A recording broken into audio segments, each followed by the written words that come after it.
Okay, good morning. Right, let's get started. Let's pick up from where we were up to yesterday, using this file. Okay, give me a second. So go to page 137. It's page 16 in of the file. 137. Yeah. Correct. So this is now the next tshuva of Rav Waldenberg on the subject.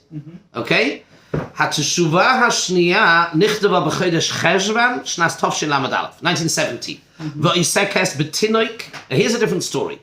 So just to recap, just to summarize, what was somewhat unusual and quite interesting in Rav Waldenberg's approach in the first teshuva was his reliance on the phenomenon described by Rab Falaji as a person who spontaneously, so it seems, this was not a medical procedure, spontaneously somehow changed their gender, and he seems to kind of sort of go along with it and rely on it. So again, worth noting, I'm overtired, worth noting that there is no question, we're not going into the shaila of the permissibility of such a surgical procedure, nor, good morning, are we talking about whether such a procedure would work or not, but he is taking de facto as a reality that somebody described by Rab Falaji as spontaneously changing their gender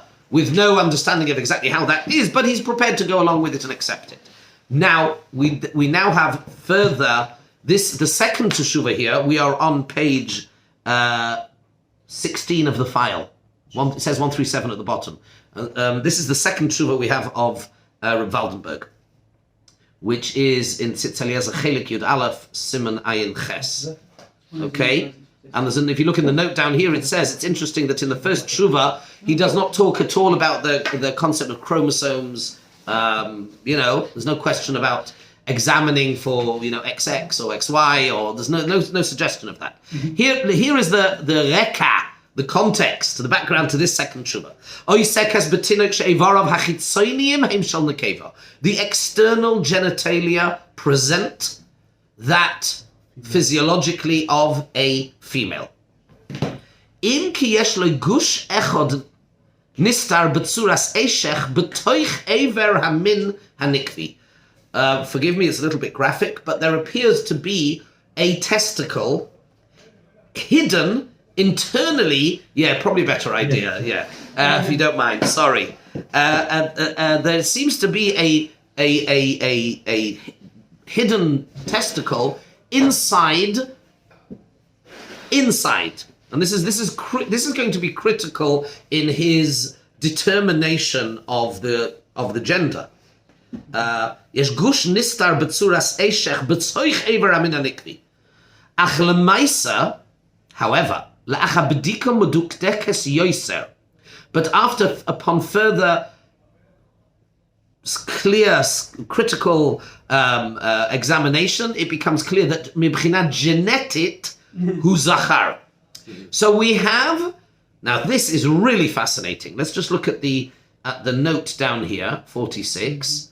Tzitz Eliezer Yud Aleph Ayin Ches ma'anyen l'tzayen shebetshuvas harishona klal lo yoyle she'elas hachromosomim. The question of chromosomes does not enter into the parasha at all with the first tshuva. V'gam kan nitenes Rashi b'divrei Reifim ki miyachsim lahem mishkal muat. And it's also fascinating to note that in this tshuva they are also given relatively minor role, weighting in terms of determining things.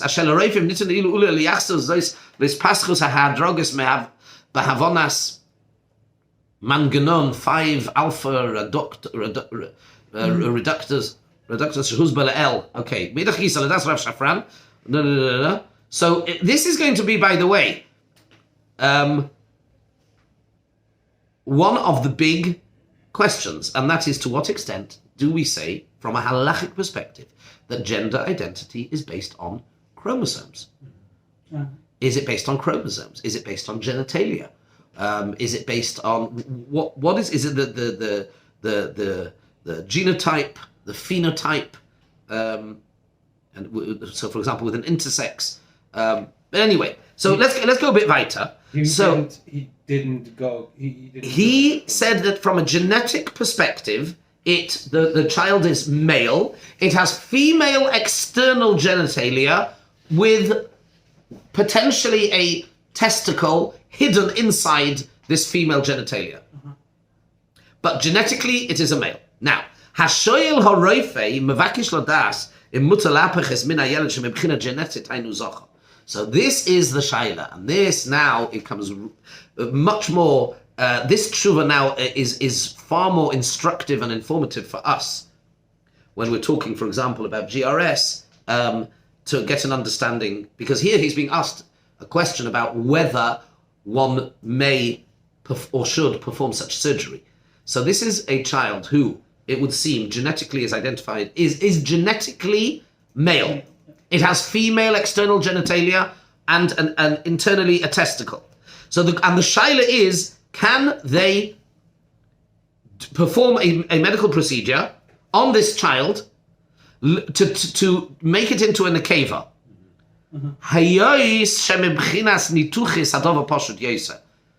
Given that, now, again, I have not seen this tshuva inside, which is probably a failing on my part. I should study it properly inside. And to some extent, I'm relying on the way that it's being brought here. And maybe we need to rectify that as we go along. I'm happy to accept that. We're still hindered by the technical problems of no printer or copier, but c'est la vie, let's keep going. Yeah, could do. I don't know how to access that one. Okay, maybe another time. Fine. So, surgically, it's a relatively straightforward procedure. Remove that inner testicle, it's internal, and if you would do that, then from a surgical procedure, from a surgical perspective, that's a relatively easy, straightforward procedure, it seems. So then I would end up with a child who chromosomally, I think it is, genetically is male, but now only post-procedure would only have external female genitalia. What should one do? Harav Waldenberg, next page. Harav Waldenberg kava kivea kvar b'tchilas hatshuva shaloi meduba ba'androgynous. So he first clearly identifies that we're not talking about an androgynous. Why? Because he does not present with opposing sets of genitalia. It's not a hermaphrodite, right? L'da'atoi, he says, I was going to say unbelievable.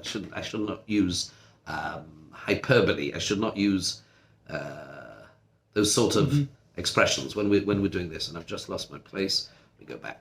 But it is quite astounding. It is quite astounding. It is interesting. And we're going to have to examine this within the context of the other poskim as well.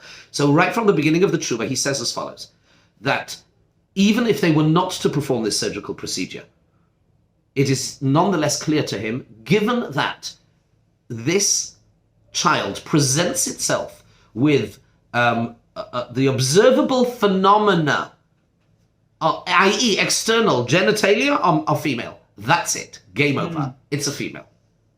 That's his determination. Look at the and now here we have a tzitut. Here we have a quote. V'hayilud denan. This kid, as described, he writes to the doctor in your letter. The external genitalia present totally as female. There are no external signs of maleness at all. But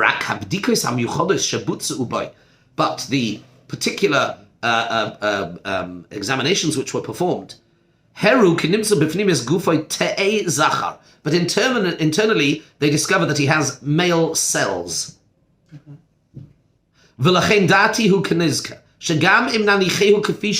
Even were we not to perform this procedure, and here in bold he has emphasis is that of the person who is quoting it, but this is the fridge magnet. This is the quote. Sorry, probably not a good idea to have in your fridge.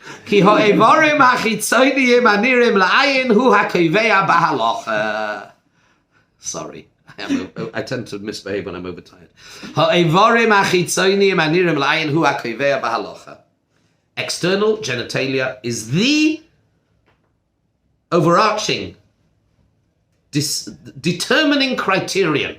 That's it. That is what's kevel aloch. He seems to be ignoring genes. Yeah. We don't care what's going on internally. We care by external presentation of genitalia. That's it.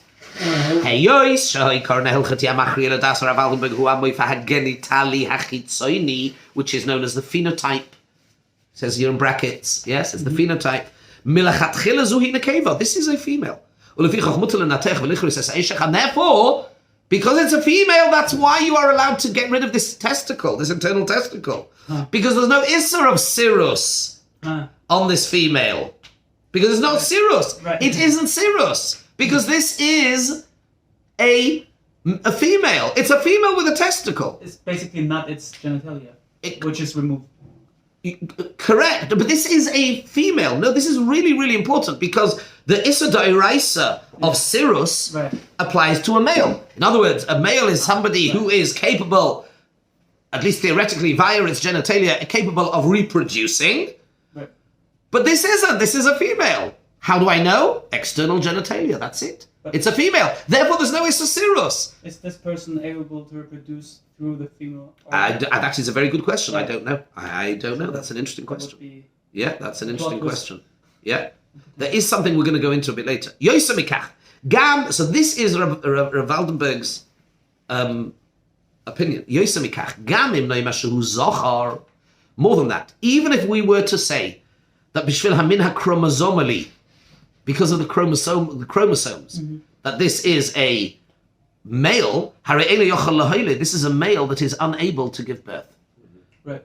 Presumably he knows because there's no bris, there's no penis. It's not, so it can't. Right. So it may, even if the chromosomes present as male, but there is the equipment that will facilitate reproduction is absent, and therefore there's no issur of saris. Therefore there is no issur of cirrus. Va'al achas kamo, this is a quote, all the more so, shebevadai ein kol issur cirrus al kigoyin nidonenu b'krisis gusha eshech, b'hiyois ve'in aroi laholit klal. He anyway is absolutely physically incapable of reproduction. Ein aroi laholit klal uklal, be'ein lo yafilu ha'ever amini hadorush l'shem kach. He is missing a penis. It's not possible, the bris. So Rav Waldenberg kovesh gam im hoyel hayiluda zedin androgynous. He then says that even were we to suggest, because there's no question we are dealing with an anomaly of some sort. We're dealing with somebody who presents with the chromosomes of a male, the external genitalia of a female. So even were he to concede that perhaps we should view this kid as an androgynous, it would still be mutter. Given that the assumption, both halachic and medical, is that an androgynous is infertile.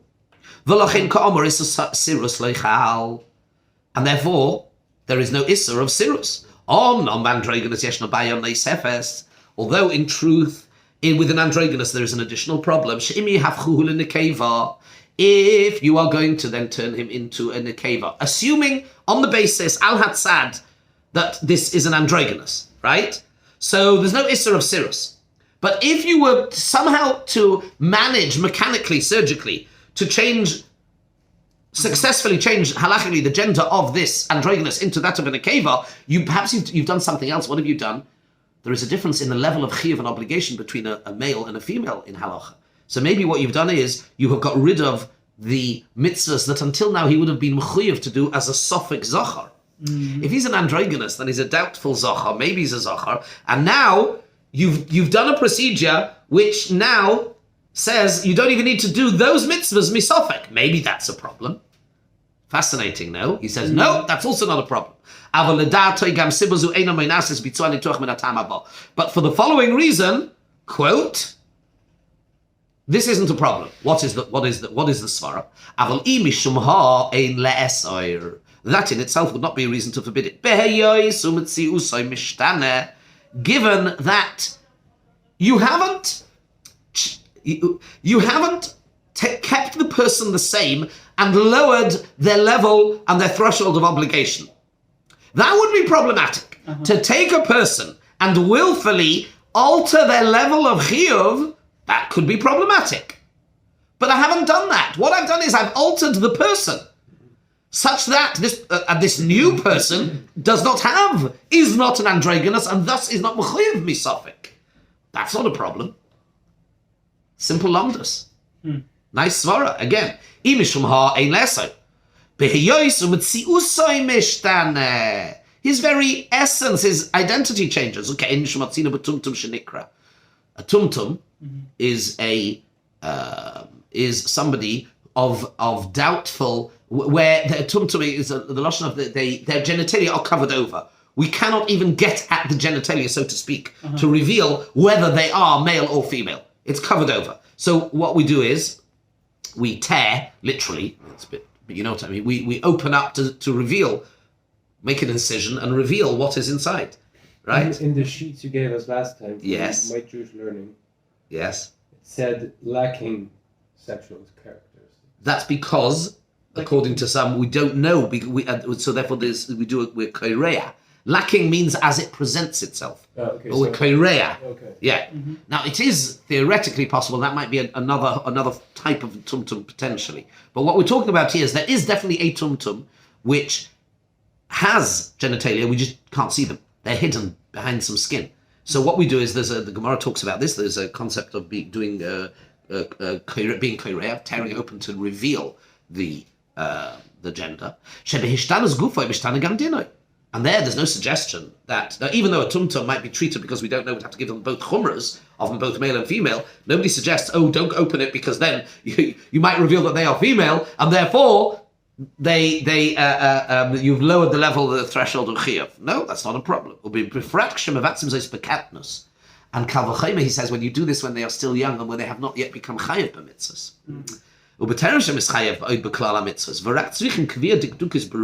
However, what they do require is clarity. If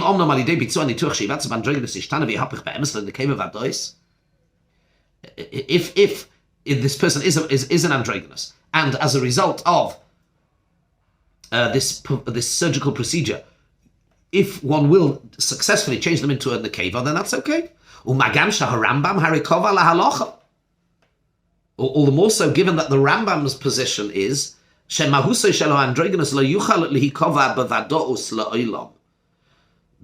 Rambam, this is even better, because the Rambam's opinion is that even if you do manage successfully to perform some sort of procedure on an androgynous, it is not guaranteed that this will be a permanent change in the state of affairs. It could revert. Whereas here, this is better. Why? Because this is going to be permanent. You're going to remove the testicle, and that's it. Game over. This person will now be a nekeva forever. So all the more reason for there to be halachic license to allow the procedure to go ahead. So,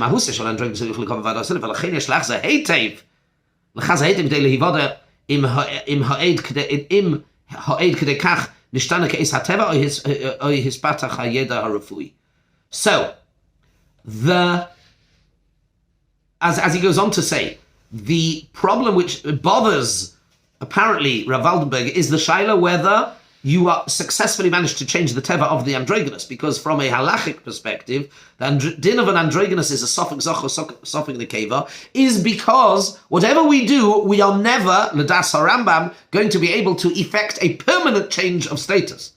And therefore he could still be occasionally male, occasionally female. Therefore I understand the shaila of Rav Waldenberg. I'm translating here on the next page as I'm going through it, yes? Ach mikol malkay, midvarim eila oila shehu makir b'kach shemitivei androgynous yochel lehishtanis. Now, teshuva zu, so now we have two tshuvas from Rav Waldenberg. Let's reflect. So he says, teshuva zu asuya lelamid alo ikon shelefonov shelepiv mebchina halchatit minoi shel adam nikva behetem lemare hechitzayni. One thing is very clear. Rav Waldenberg's position is external genitalia is the determinant factor in deciding gender. L'chura maskana zu heleches yad b'yad gam im aneba b'tshuva mishas 1967. This fits totally with his position. This is consistent with his position in the earlier tshuva from 3 years earlier. Omnom yesh kach hivinu es tshuvaso yimotzu baboses letaina shenituach l'shinui min shel adam ochein tokaf mibchina hilchatit shekein amarach yitzin ishtana b'oifen she'enoi moiser mokim l'sapik ma'aminu shel adam. So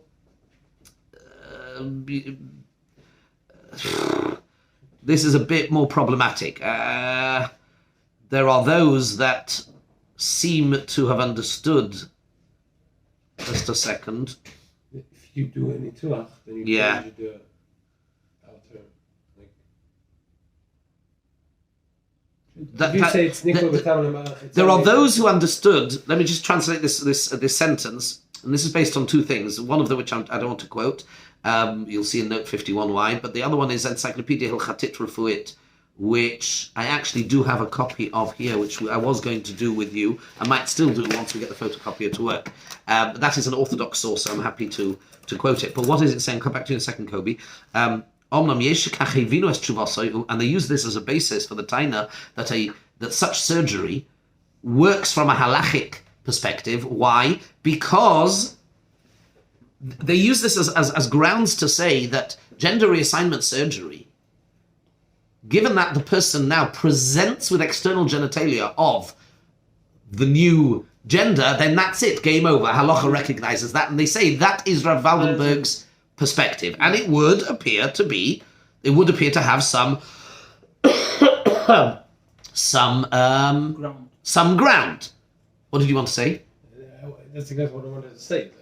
How you can understand. You could. Yeah. However, there is, let's see, guys, try and work it out. There is an opposing view.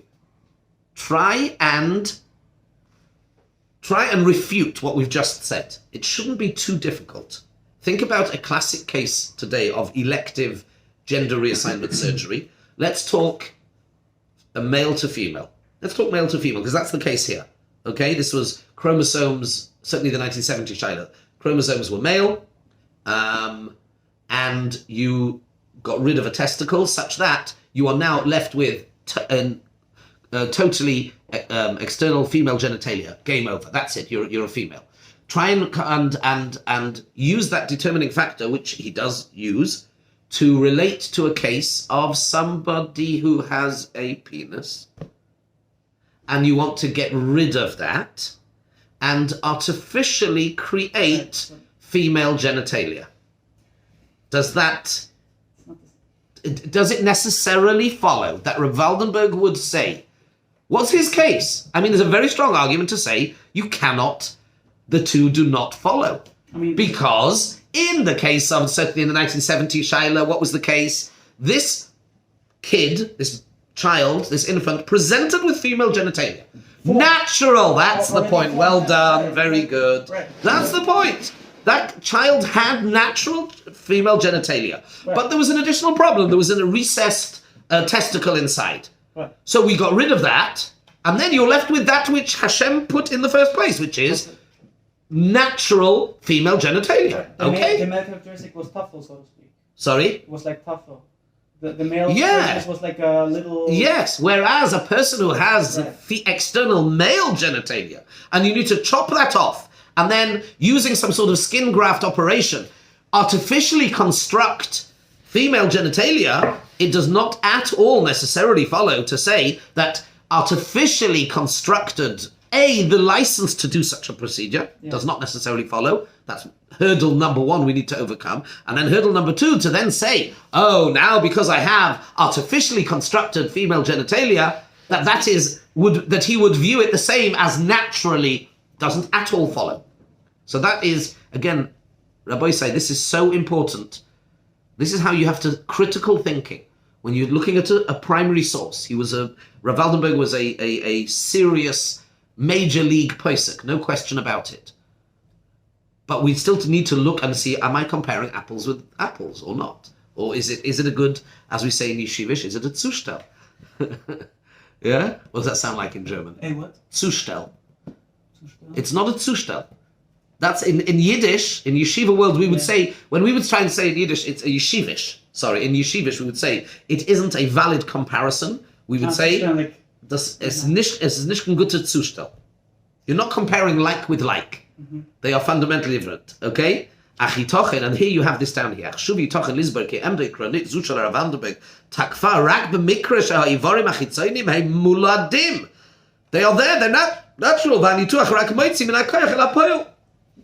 Es ma shekva kaim shom, but inche benituach l'shinoi min, nivnim Ivorim Amin ba'ifan melachuti. They are artificially constructed, and therefore, very possibly, ein lahasik meha ikaron b'tshuva zu legabe nituchim l'shinoi amin. Zois va'oid, yesha yemu ki tshuva zu. So there are those that say, that object further to utilizing this psak of Rav Waldenberg as license. Why? Ki tshuva zu klal le'aska b'nituach l'shinoi min. This teshuva does not talk about changing, using a surgical procedure, for example, to remove, to change gender. Remember, Rav Waldenberg is of the opinion that this was an akeva beforehand. He said so very clearly. Yeah. So where you have somebody who is definitely a male, Rav Waldenberg's determining factor would be external male genitalia. Right. Right? And then you want to know, am I allowed to get rid of that, cut that off, and then you would have absolutely no proof, because he has not, his 1970 teshuva did not discuss changing a gender. Right. He said this was always an akeva. Right. Again, another valid, logical objection. Nor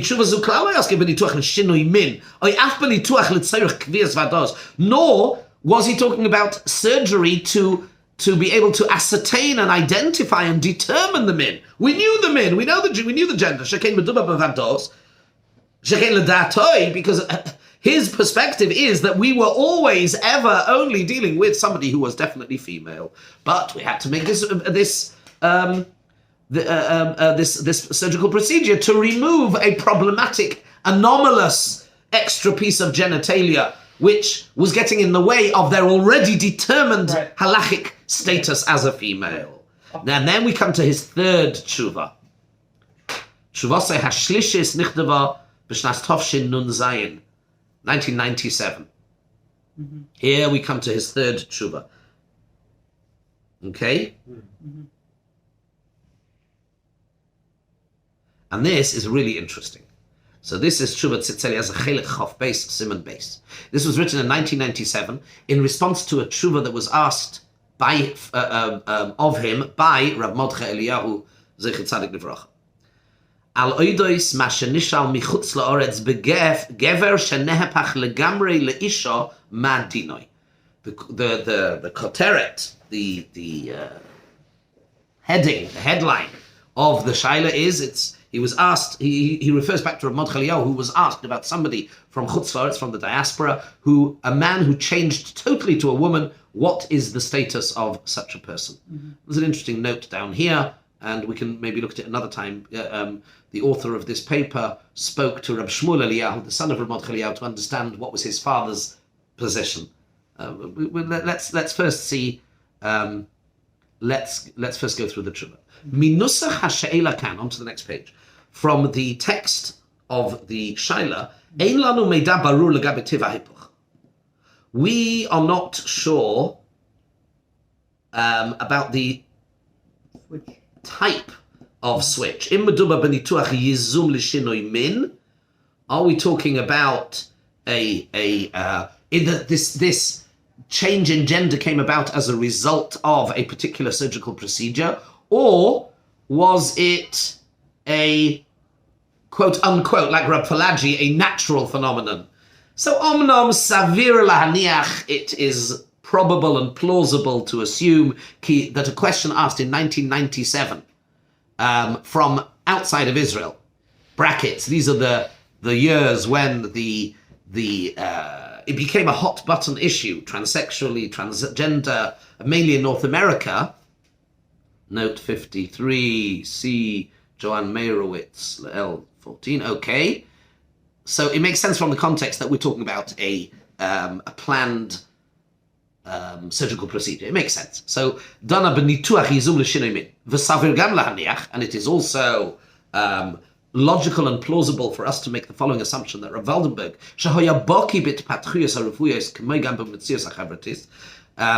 it makes sense to assume that Rav Waldenberg, who was an acknowledged expert in societal developments and specifically medical developments, that he would have known what is being asked of him is this particular gender reassignment surgery. And though these are all plausible assumptions to build in before we come to his answer. You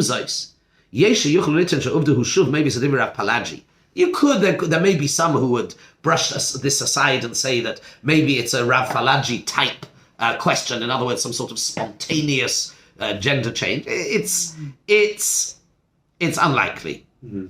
It's unlikely. Anyway, so B'tchilas HaTshuva. Now we're only going to manage to start this today. B'tchilas HaTshuva.